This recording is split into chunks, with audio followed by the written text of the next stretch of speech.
Okay, so I'm going to continue our discussion. So we can begin to identify elements because of this information. So we don't need the ionization energies, but we do know some things.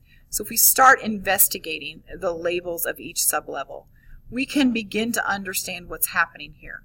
So we see this peak, and this peak are all the same size. Okay, then we see this peak is about half the size of these three. Then we look at these big tall peaks and we see that they're about 1/3. These are 3 times the size of these first 3. So when we start reasoning that out and we're saying that this is half the size of these 3 smaller ones, then we start to see that these are going to contain 2 electrons.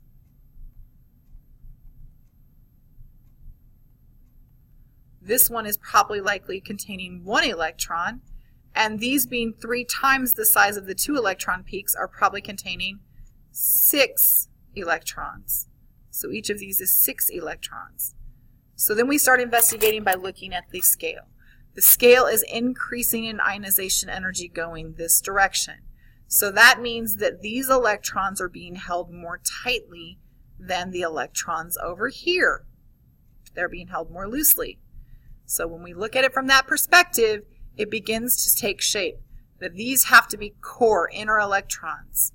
So we start with the 2 electrons and we start saying, okay, these are the first 2 electrons. These are the 1s2. Then we come up here and we have the 2s2. Notice this little symbol. This little symbol says that I'm skipping some here because I have a huge jump in energy between these electrons. Why is there such a huge jump between 37 of the 2s2 electrons and 347 of the 1s2? And it has to do with being closer to the nucleus. They're closer to the nucleus, they cost more energy. So this peak being 6 times the height, or 3 times the height of the 2 electron peak, must be the 2p6. Okay, notice it takes less energy to take those p electrons than it does those s electrons by a factor of about 8. Okay, then we see another little sign here that says we have a jump happening. So we had about 29 right there, 29.1, and here is 4. So there's a huge jump, and we can use these things. We use them a lot in photoelectron spectroscopy. So if this was a 2p6, then the next thing would have to be a 3s2. Okay? Don't know why it's doing that. It hasn't done it in a minute, so I've been happy about that, but we're having a little issue. Okay, we have a 3s2. Okay? 3 times its height would be the 3p6. And then finally we go down here and we have the least energy. That's got to be valence. So it must mean that I'm not in the 3 or the 2. I must be in the 4. So, and because it's half the height of the 2 electron ones, I would say 4s1. So what is this atom? This atom is potassium. Potassium is our atom there. Okay? So here's another one. Let's see what we have. Let's see if we can figure out what element this is. So we see 1, 2, 3, 4 peaks of exactly the same size. And they look to be about 1/3 of the size of the 2 larger peaks. So if I stacked these on top of each other, 3 of them would make this peak. So what does that mean? Again, energy is going this way. Increasing energy is going that way. So I'm higher in energy over here than I am over here. So here we are. This is probably 2 electrons. This is probably 6 electrons. That means this little one is 2 again. This one is 2. Wow. I'm having trouble with my pointer today.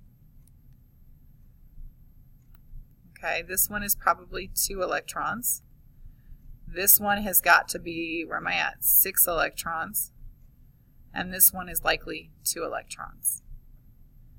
These must be valence electrons. So these guys are valence electrons. How do I know that? Because they're the lowest in energy. They're going to be taken off first because they're the lowest in energy. So these have to be more core electrons, and these right here must be the closest ones to the nucleus. What's the energy level and sublevel that's closest to the nucleus? 1s2. Okay?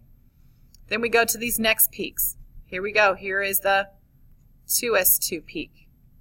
And then we go to the big one. That must be 2p6. And then we go to this next small one. That's got to be the 3s2. And then this one's got to be the 3p6. And then finally, we have 4s2. So that must mean that this is calcium. Okay, calcium is our atom there.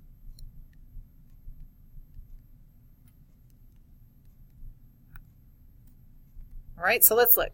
Yeah, it was calcium. So we want to compare the spectra for calcium, which is in the blue, and potassium, which is in the pink. Why is calcium shifted more toward the higher energy than potassium? What is the shift all about?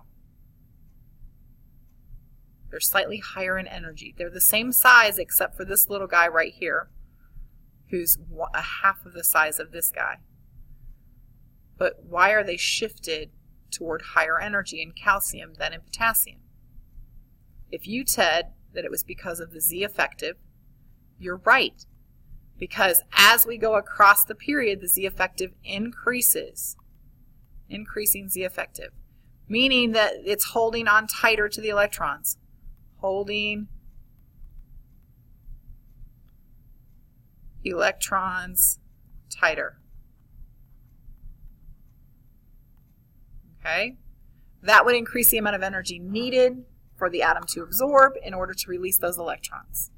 And so we're going to see this each time. Each time we add going across the period, we're going to see that thing go over a little bit more. All right? So, draw an approximate sketch showing the relative sizes and peaks, whether they high, lower ionization energies for silicon or nitrogen. So I'm going to give you a chance to do that. I want you to come in tomorrow with that done so that we can have that discussion about that tomorrow. Okay? So here we go. Photoelectron spectrum of scandium is below. Explain why the peak just to the right of the 1, so right here, just to the right of the 1, is assigned 3D and not a 4P. So they're talking about this peak right there. That peak right there. So why is it assigned to 3D and not 4P? So let's talk about that for just a second. What is 3? 3 is core. It's inner. The valence is 4. So I have 4 peaks of the same size. My energy is increasing going to the left. So this must be the 1s2. This is the 2s2. This would be the 2p6. This would be the 3s2. This would be the 3p6. And then this would be the 3d1. Now I know the fill order says the 3d is higher in energy. And the energy that it gives the atom is correct, but because it's a 3, it's inner, it's core. And so it's going to require more energy to take away than the 4s2 electrons. We also know that scandium ends in 3d1, so that also makes sense that that peak would have to be the 3d1 because this peak would represent 2 electrons. But it really has to do with the fact that it's a 3D. It's the energy level. All right, so we're going to stop right there for this one. Hopefully that will help you and guide you a little bit more in your study of PES.